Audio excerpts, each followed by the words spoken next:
This beautiful and fertile pair of islands is New Zealand. New Zealand was one of the last large places in the world to be colonized by people. The Maoris were the first immigrants to arrive, traveling by canoe 800 years ago. Next to arrive were the Europeans in the mid-18th century, who brought their homeland plants and animals. As Maori and Europeans settled in New Zealand, they extensively hunted birds and marine animals.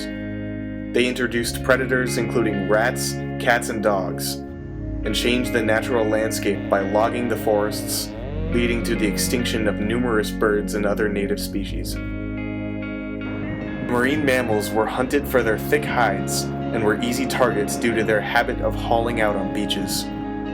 Humans killed every hooker sea lion on North and South Islands.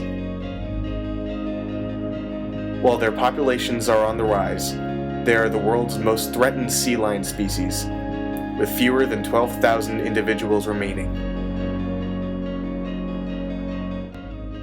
Settlers drove species like moas to extinction, hunting them and introducing predatory animals.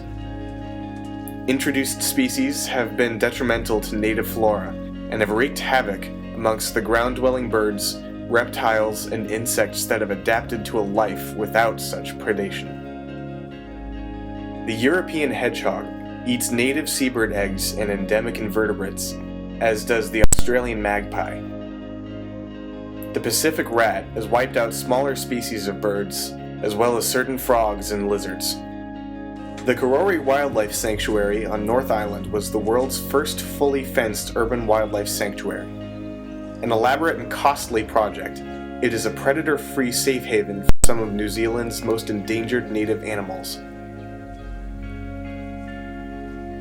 2 years went into designing an overhanging and deeply buried fence to keep out invasive predators.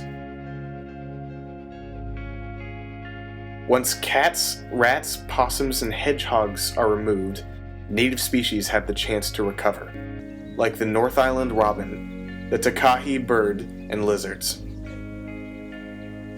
The turitora is the closest relative to extinct dinosaurs and lives happily within the sanctuary. Seabirds are making a comeback to the mainland of New Zealand due to this rigorous predator control. Humans, along with species they have introduced, changed the course of the island's evolution. Thankfully, New Zealand wildlife is being nursed back to health in predator-free havens.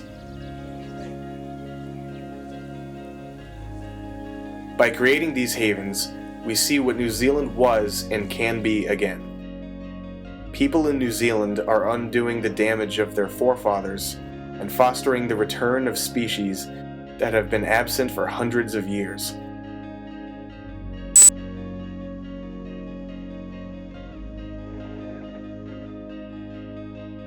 Join the cause and be the generation that improves the quality of native wildlife. To learn more about current conservation efforts, visit www.wildlifeconservation.org.